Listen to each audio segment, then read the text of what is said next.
You're an ACC guy at heart. I'm going to you first on this one, man. What do you make of this Duke team? It told me a lot, but more than anything, it told me that they can win ugly. And that's something that you have to do whenever you're playing in the NCAA tournament, or you're playing in the ACC tournament, where you're playing the third game in 3 days or something of that nature. Like, if you can win ugly when the shots aren't always falling, that's significant. And they did a defensive masterpiece against a Notre Dame team that has a lot of weapons. And you mentioned some guys, AJ Griffin, you mentioned Paolo Banchero.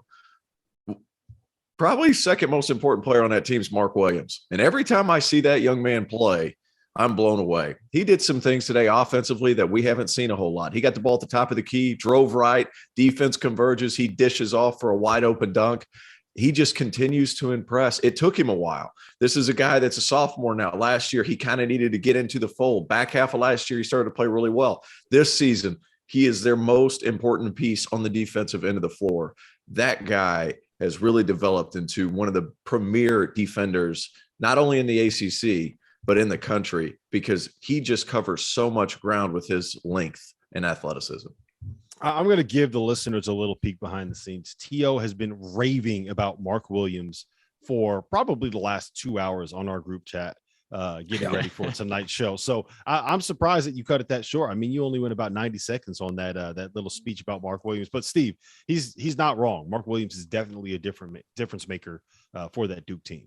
Yeah, he is. Anytime you can put somebody around the rim on both ends of the floor that can compete, finish plays, but also change plays for the other team, and make plays around the rim, and you have that protective enforcer, it makes your defense that much better. And like what T.O. said, anytime you go on the road, because this was a big game for Notre Dame, when you look at their wins, they beat Kentucky, they beat North Carolina.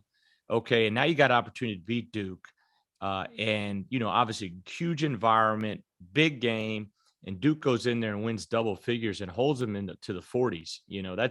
That's huge. And that says a lot, and it's winning different ways. But I think Duke, when you look at the impact AJ Griffin's had, as well as he's gotten healthy, and he's found his niche in that team. You heard Coach Krzyzewski was at the press conference the other day, just talking about the leadership of AJ and how he's impacted that team. I think it's been really, really big for that group.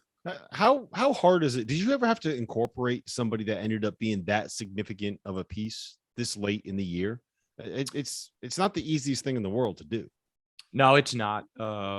We've had guys, in the past that, you play for a while, you get hurt, and then you come back. But he was out, and now he's really taking, kind of going full speed now, and now he's healthy. But it's not easy to do because you have chemistry going.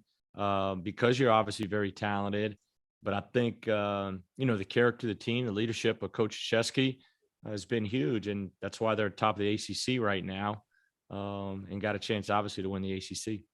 Well, it speaks of maturity. It speaks of the maturity of the kid too. I mean, look at the beginning of the season. We went through Champions Classic. He played a couple of minutes, but he didn't really make a profound impact on the game.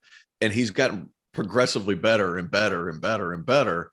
And now we're seeing peak AJ Griffin, and he turns them into a legitimate national title contender because he's a knockdown shooter from three. He's somebody who's physical enough to guard multiple positions. That's a big dude, and he can really shoot the basketball. And here's another thing too: goes 5 for 5 from three against Louisville. Turns around, only takes 2 threes at Notre Dame, and still manages to pick up points. That says a lot about his maturity. He didn't force something that wasn't there. I'm going to be honest with you, Steve. If I went 5 for 5 from three in one game, 10 up. You're 10 up 15. No, I'm going 15 to 17 threes next game. You already know what this is about before the game even starts. Can I clarify something here? There is no chance that T.O. would ever go 5 for 5 in a game, because as soon as he hit 2 in a row, the first time he touches it on that next possession, that shot's going up. So there's never there. There's never going to be a 5-0 night for T.O. You can look through. I guarantee if you look through every single box score of every game that you played in your life, there's no 5 for 5 nights, man. You got to shoot till you miss. It's the heat check, baby. That's it. Well, I mean, I'm sitting here, I'm looking at his stats, and he had what did he end up with? 13 tonight. And his minutes have just progressively gone up. Kentucky, he plays 11 minutes. Campbell, 6 minutes. Ohio State only played 2 minutes. As you get further and further down the season, you talk about implementing him, Coach Prohm, like and how that's been difficult. A lot of it depends on the kid too.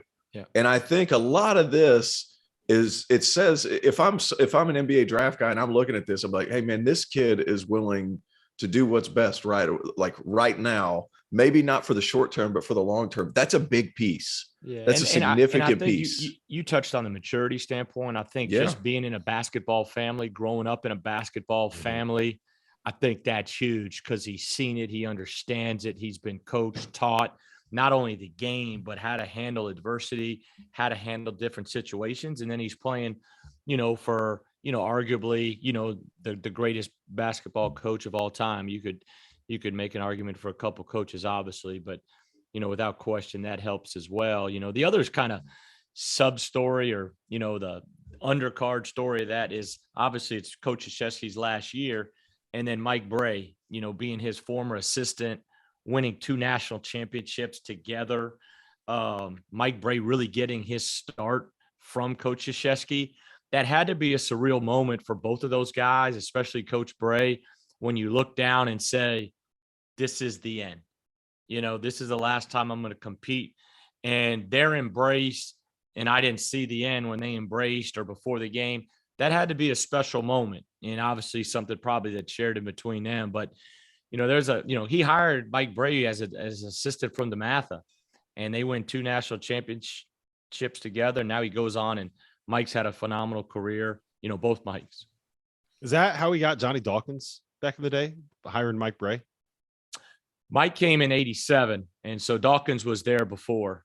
Dawkins was already there. He came in after. So he recruited Johnny Dawkins to get Mike Bray on his staff. Yeah. Yeah, that's usually how that works. Yeah, that's what it was. Let me ask you guys this about Duke, because I do think you made a point, T.O. They were able to win ugly. And one of my knocks on Duke the last couple of weeks has been, I want them to be elite defensively. I want to be able to look at them and say that is a throwback Duke team that is going to force turnovers. It's going to overplay. It's going to be a nightmare to play against. And they've been good, but they haven't been the level that I expected. But I thought tonight was the best defensive performance that they've had in maybe an ACC play altogether. Tia, what is it? What are you missing? What are you missing there for them to be that elite team? What is it? The energy? What is it there? Because I'm curious, because to me they have all the pieces and they can guard everybody. The only small guy that they put out there is Jeremy Roach. My issue is that they have all the pieces, but then why do we see nights like Florida State who lights them up? And Florida State, all due respect to them, they've not been great. Why do we see nights where Miami is able to get whatever they want against this Duke defense? You know what I mean? So the pieces are there. How come this is the first time that we've really seen it happen? Is it just because they went up against a Notre Dame team that doesn't have the same level of athlete that Duke does? I want to see more consistency there from them. Does that make sense? Yeah, it does. And the teams that you just mentioned are teams that can break you down off the dribble by themselves. They don't require any ball movement. And I think that's a significant piece too. If you look at Miami, Isaiah Wong and Cam McGusty, they can make things happen and make tough shots. And then when you make a couple of tough shots, things start to open up. Charlie Moore for Miami, he can get downhill and do some of those same things.